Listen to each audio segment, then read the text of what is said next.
Welcome back नाजरीन। और बात सारी हो रही थी इन्फ्लुएंस के ऊपर, बड़ी सारी चीज़ों को तो हमने डिस्कस किया, लेकिन कल भी हमारी डाइट वाली जो बात थी वो आधी रह गई। इंसान के ऊपर उसका खाना कितना इन्फ्लुएंस करता है। खाने से पहले बिस्मिल्लाह पढ़ना तो आपने बता दिया किस तरह इन्फ्लुएंस करता है, लेकिन खाते वक्त अगर हम कहते हैं खाते वक्त बातें मत करो, ये कहा जाता है, तो क्या वो बातें इन्फ्लुएंस करती हैं? खाने का table is the table that is called gossip place. Yes, you know, unfortunately बन गया गॉसिप प्लेस। जितनी भी रूहानी स्कूल ऑफ थॉट उस चाहे मुसलमानों की हो किसी और मज़हब की हो, वहाँ खाना खाते वक्त खामोशी के साथ खाना खाया जाता है, कोई एक दूसरे से बात नहीं करते। हमने इसको गॉसिप, एक मौका मिल गया गपशप करने का। अब होता ही है कि खाना खाना उसका एक बहुत बड़ा पर्पज़ है, जिस्मानी तौर पर, रूहानी तौर पर भी। अब जब आप गॉसिप करते हैं तो आपका ध्यान, आपकी तवज्जो खाने पे नहीं होती। ठीक है, आपको यही नहीं पता कि आपने कितने निवाले खाए, आपको ये नहीं पता कि आपने खाना चबाया कि नहीं चबाया, आपको उस खाने के जायके का पता नहीं चलता। ठीक है, दूसरी सबसे अहम चीज़, अगर आप तवज्जो से खाना खाएंगे, सुकून के साथ खाएंगे, बगैर बात करें, तो आप खाना कम खाएंगे। तो ज़ाहिर है खाना कम खाने से भी असर होता है, खाने के जायके से भी जहन पे बहुत अच्छा असर होता है। फिर वो जो आपके जिस्म को एक ठहराव चाहिए उसको हाजमा करने के लिए, उसको असर करने के लिए, वो सारा लॉस्ट हो जाता है। ठीक है, अच्छा, इन्फ्लुएंस बेसिकली इंसान 5 सेंसेस के थ्रू ही होता है, राइट? तो एक तो क्या विजुअल इन्फ्लुएंस इंसान को देख के जो होता है। अब एक चीज़ aesthetically I would like to discuss over here कि आप जाएं किसी स्कूल टीचर के पास, या जाएं किसी ब्यूटिशियन के पास, या किसी वेट लॉस कराने वाली के पास भी, अब आप जब उसको देखते हैं तो आपका लगता ही नहीं कि वो टीचर है। और जब स्टूडेंट जाके उधर टीचर से सवाल पूछे तो वो टीचर लगती ही नहीं है, बिकॉज उसके फिजिकली अपीयरेंस ऐसी है। तो हाउ मच दिस इन्फ्लुएंसेस? ये कहते हैं ओढ़ो वो जो दूसरे को पसंद हो, खाओ वो जो खुद को पसंद हो। वाह, क्या मिसाल दी, कमाल की। आपका जो फिजिकल अपीयरेंस है, आपकी गेटअप है, आपका उसमें सब कुछ आता है, बोल चाल, उठना बैठना, कपड़े, सफाई, ये सब, ये बड़ी इंपॉर्टेंट है, क्योंकि ये दूसरे पे असर अंदाज होती है। इस पर कहानी सुना चुका हूँ मैं एक कुछ अरसे पहले, कि वो एक बड़े मशहूर सूफ़ी की कहानी थी कि उसको कई दावत में जाने नहीं दिया, आम से कपड़े थे, तो बाद में वो घर आ गया, उसने बड़े नफीस लिबास पहन के गया, तो किसी ने कुछ नहीं रोका। बाद में उसने वो सालन लेके अपने कपड़े पे फेंका, तो वहाँ जो मेज़बान थे उन्होंने कहा आप क्या कर रहे हैं? उसने कहा मुझे थोड़ी दावत दी, मेरे कपड़े को दावत दी, इसलिए मैं कपड़े को खाना खिला रहा हूं। नहीं, वैसे ये तो चलो this is from another perspective, लेकिन अगर आप if you are going to an office और you are going for a job और यू आर टीचर और इवन योर मदर, अक्सर मैंने ऐसी बीवियां देखी हैं जो घर के अंदर मतलब जब शाम में शौहर आता है तो उनके अंदर से लहसुन, अदरक और आटे की स्मेल आ रही होती है, तो you know that doesn't give that right influence to the husband. It means कि आपने अपने, मैंने कहा ना, गेटअप, आपके कपड़े, आपने अपनी फिजिकल अपीयरेंस, इन चीज़ों का ख्याल रखना है, बिकॉज वो इन्फ्लुएंस करता है। देखिए, अगर आप एक शख्स से मिलते हैं पहली दफ़ा, पहली चीज़ क्या देखते हैं? आपसे बात करने से पहले देखते हैं उसको, वो चल के आपके सामने आता है, राइट? उसके बाद एक इंप्रेशन आपके जहन में क्रिएट होता है, इन्फ्लुएंस होता है। अब आपकी एक्सपेक्टेशन का लेवल चेंज होता है। ठीक है ना? अब एकदम से आप एक्सपेक्ट कर रहे थे एक CEO को कि मैं उससे मिलने जा रहा हूँ, और एक आम सा आदमी आया, सर पे बाल भी नहीं है, अजीब से उसका ढंग है, तो एकदम से आपका इंप्रेशन चेंज होगा, बिकॉज इन्फ्लुएंस चेंज हो गया। ठीक, वैसे bold is in fashion now. Bold is in fashion, no doubt, no doubt. Pitbull ने फैशन में डाल दिया। नॉट ओनली दैट, बल्कि I think a lot of CEOs are bold. कामयाब लोग भी बड़े बॉल्ड हैं। पिटबुल है ना। अच्छा, सेकेंडली ऑडिटरी, चले एक तो आ गया विजुअल, जो हमारा first impression is always you know visual.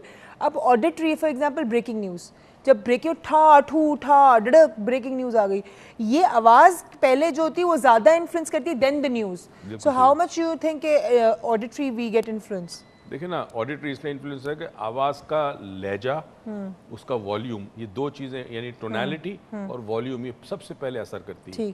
कोई शख्स एकदम से चीखता है आपके ऊपर तो आप डर जाते हैं, ऐसा होता है ना, बच्चे गुस्से में आते, बच्चा होगा तो डर जाएगा, सहम जाएगा, अगर बराबर का होगा तो वो और रिएक्ट करेगा। दूसरा, लहजा कैसा आपका, इसको हम टोनैलिटी कहते हैं। बाज़ लोगों की टोन इतनी अच्छी होती है कि कंटेंट पे कभी आप जोर ही नहीं करते। ठीक है, इसीलिए अगर देखें कम्युनिकेशन के अंदर 97% इज नॉट वर्ड्स, 7% कम्युनिकेशन में वर्ड्स होते हैं, 93% इज नॉट वर्ड्स। ठीक है, अच्छा, दूसरा किनेस्थेटिक। किनेस्थेटिक टच को कहते हैं आप, फॉर एग्जांपल, वो सिर्फ रिश्तेदारों तक ही रहता है, यू नो। उसके अलावा भी कई दफ़ा आप किसी से मिलते हैं गले, मैंने हाथ मिलाते हुए कई दफ़ा देखा, किसी से हाथ मिलाओ जोर से दबाएगा, और पसीने वाला पसीना हाथ, और किसी से हाथ मिलाओ तो यूं, तो आपको अजीब सा लगता है, उससे उस शख्स के नेचर का जो खौफजदा होता है वो हाथ अच्छी तरह नहीं मिलाता, वो दूर रहता है, और जो ज़रा अपने आप को जताना चाहता है तो वो आपसे ज़ोर से हाथ मिला के, जबकि ज़ोर से भी नहीं मिलाना चाहिए और इस तरह भी नहीं मिलाना चाहिए। ठीक है। थिर्डली गस्टेटरी। गस्टेटरी मेरे ख्याल में तुमसे अच्छा कोई नहीं जान सकता। गस्टेटरी पे कितना असर होता है, जायके के ऊपर, टेस्ट के ऊपर आपको इन्फ्लुएंस करता है। किसी जगह का खाना आपको बहुत पसंद होता है शायद उस जायके की वजह से, किसी जगह का खाना हो सकता है बहुत अच्छी रेस्टोरेंट हो, खाना आपको पसंद ना आए, तो जब खाना पसंद नहीं आता तो आपका जहन जो है यहाँ पे इन्फ्लुएंस होता है और वो इन्फ्लुएंस आपका मेंटल। अच्छा, लेकिन कभी कभी किसी रेस्टोरेंट को अगर कोई विजुअल बंदा होता है तो वो एम्बियंस से इतना इन्फ्लुएंस होता है कि उसको टेस्ट करता है वो फर्क नहीं पड़ता। अगर वो एम्बियंस से इन्फ्लुएंस होता है तो गस्टेटरी यानी टेस्ट जो है वो वीकर सेंस है, वीकर सेंस है। ठीक है। और सबसे मेरा जो फेवरेट है वो ऑल्फैक्टरी। उरूज तो कौन सी बू कहाँ सूंघ लेती है पता नहीं चलता, और बाज़ लोग बहुत माहिर होते हैं।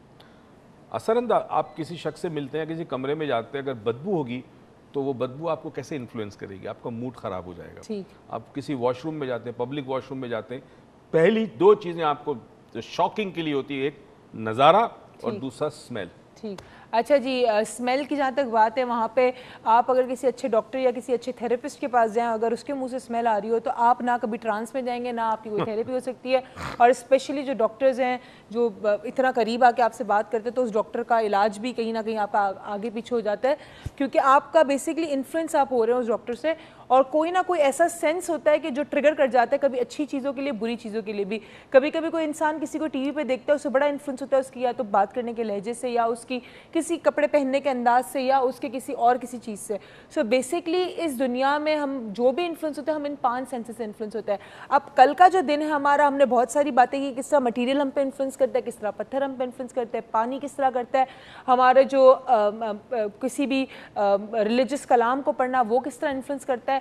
तो ये सारी चीज़ें हमने आज इन्फ्लुएंस पे बात कर ली हमने। अब कल जो हमारा टॉपिक होगा, जो कल हम बात करेंगे, होगा तो इन्फ्लुएंस ही बैड और गुड इन्फ्लुएंस ही होगा, लेकिन कल हम बात करेंगे इंसानों से हम किस तरह इन्फ्लुएंस होते हैं और किस तरह इस इन्फ्लुएंस को चेंज करना चाहिए। शैतान हम पे कितना इन्फ्लुएंस होता है, शैतान के जो इन्फ्लुएंस हम जल्दी क्यों आ जाते हैं, और फरिश्तों के इन्फ्लुएंस में आने में हमें इतना टाइम क्यों लगता है। इस बात पे हम ज़रूर कल बात करेंगे। तब तक अपना ख्याल रखिएगा। लाहौरीज कल भी कॉल करिएगा, आज वालों के नाम भी हमने डाल दिए हैं। And we really really love you all. और हम जब तक सही रहेंगे, जब तक आपकी सपोर्ट और दुआएं हमारे साथ हो, तो दुआएं करते रहिएगा, अपनी दुआओं में याद रखिएगा। And over to you. शुक्रिया बेटा। इन्फ्लुएंस पे मुझे एक कहानी याद आई जो सालों पहले मैं जब नया नया इन उलूम में दाखिल हुआ था तो मेरे एक टीचर ने सुनाई थी। और वो मेरा टीचर जो था वो बड़ा पहुंचा हुआ शख्स था, बड़ा करामात थी उसके पास। उसने समझाने के लिए कहानी बताई थी। हमें एक सबक पढ़ाया जा रहा था और वो सबक इतने मुश्किल होते हैं कि अगर कहानियाँ ना हो तो सबक समझ में नहीं आता। मैं स्कूल टीचर की बात नहीं कर रहा, मैं उस इल्म की बात कर रहा हूँ जो मैं आपके साथ शेयर करता हूँ। उसने स्टोरी ये बताई कि एक चोर था और वो इतना माहिर था कि कोई ताला, कोई दरवाज़ा उसके सामने नहीं टिकता। जिस जगह चाहता उस दरवाजे को खोल देता, उस ताले को खोल देता, कहीं पर भी पहुंच जाता। बड़ी बड़ी चोरियां की, लोग परेशान थे। बस उसके दिन में एक चीज़ थी, एक ख्वाहिश थी, एक तमन्ना थी कि मैं वज़ीर था उस इलाके का, जो गवर्नर होता है, उसके घर जाके मुझे चोर नहीं करनी। वो महलनुमा घर था उसका, इतने गार्ड्स थे। अब मुमकिन नहीं था कि उसके घर में दाखिल होना, क्योंकि उसको पता था कि वज़ीर बहुत अमीर है और इसके संदूक में बड़ा सोना जेवर है। बड़ी कोशिश करता रहा, पहुंच ही नहीं सकता करीब उसके। एक ही रास्ता था दीवार में से गुजरने का। अब दीवार में से तो बंदा गुजर ही नहीं सकता।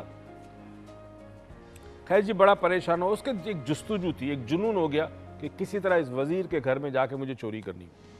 अब बात पैसे की नहीं थी, बात चैलेंज उसको अपने आप को उसने दे दिया कि मुझे ये काम करना है, चाहे नामुमकिन क्यों ना हो। उसने कहीं से सुना कि भाई एक बाबा आया हुआ है और उस बाबे के पास एक ऐसा हुनर, ऐसा इल्म है कि जो अगर आप हासिल कर लो तो आप दीवार के अंदर से गुजर सकते हो सही सलामत, आर पार। ये बाबे के पास गया, बाबे से कहा कि बाबा मुझे ये बताओ कि आपके पास ये इल्म है। बाबे ने कहा है। कहता मैं सीखना चाहता हूँ। कहता ये इल्म बहुत मुश्किल है और बहुत साल लगेंगे, मगर तुम मुझे ये बताओ कि तुम ये सीखना क्यों चाहते हो। अच्छा, इस चोर ने बाबा को असल बात नहीं बताई उसने कहा बाबा जी बस मुझे शौक है। बाबा ने 2-3 दफ़ा पूछा, बाबा तो जानता था उसके दिल का हाल, मगर फिर भी पूछा हुज्जत कायम करने के लिए। उसने कहा जी बस मुझे आपके पास आना है, मैंने सुना है ये वो। बाबे ने उसको अपनी शागिर्दी में ले लिया। 20 साल गुजर गए और 20 साल मुख्तलिफ वज़ाइफ, मुख्तलिफ चिल्ले काटे, मराकबे किए। उसके बाद उसके अंदर वो सलाहियत, वो कुव्वत आ चुकी थी जिसे सिद्धि कहते हैं, और उस कुव्वत के बलबूते पर वो अपने जिस्मानी इस जिस्म को दीवार के अंदर से गुजार सकता था। ये सलाहियत आ गई थी उसमें 20 साल के बाद। जब सलाहियत आ गई उसके पास, आखिरी इम्तिहान होता ही, तो उसके जो उस्ताद था वो बहुत बूढ़ा हो चुका था बाबा। उसने कहा बेटा अब तू जा यहाँ से और जाके अब तू आगे लोगों को इल्म बांट, अच्छा इंसान बना। अब जो कुछ मेरे पास था मैंने तुझे दे दिया। 20 साल के बाद ये उस जगह से बाहर निकला, तो जो 20 साल पहले उसके दोस्त थे जिनको पता था कि इसका ये जुनून है, और वो दाखिल हुआ है इस शख्स के पास, इस बाबे के पास, उसकी शागिर्दी में गया इसी मकसद के लिए कि वो ये हुनर, ये इल्म हासिल करके वजीर के घर चोरी करेगा। तो वो सब उसके पास जमा हो गए कि यार तेरे पास हुनर है। उसने कहा ये आ गया, चल अब तो तू कर सकता है, जाके चोरी कर। उसने कहा मुझे चोरी नहीं करनी। लोग बड़े हैरान हुए, 20 साल तूने जिंदगी के लगाए, उस शख्स के साथ कितना मुश्किल था, और तू इतने मराइल तय करने के बाद आज तेरे पास ये सलाहियत है, ये ताकत है, ये कुव्वत है, ये पावर है, चोरी नहीं करना चाहता। उसने कहा मैं चोर नहीं रहा, अब मुझे ज़रूरत नहीं है। बताना क्या था? बताना यह था कि उस बाबे की सोबत में जो उसने अपनी ज़िंदगी के 20 साल गुजारे, वो चोर नहीं रहा। इन्फ्लुएंस हो गया उस बाबे की वजह से, उसके असर उस पर इतना आया कि चोरी वोरी सब भूल गया। अब उसकी ज़िंदगी में एक मकसद था कि जो मेरे पास इल्म है, उस इल्म से मैं दूसरों को मुस्तफ़ीद करूं, दूसरों को फ़ायदा पहुंचाऊं। नाज़रीन, सोबत का बहुत गहरा असर होता है। इस पर हम मज़ीद आगे बात करेंगे। दुआ और उम्मीद के साथ कि परवरदिगार आपको ज़िंदगी में बेताशा खुशियाँ दे, तौफीक दे के खुशियाँ दूसरों में बांटे। पाकिस्तान पाइंदाबाद।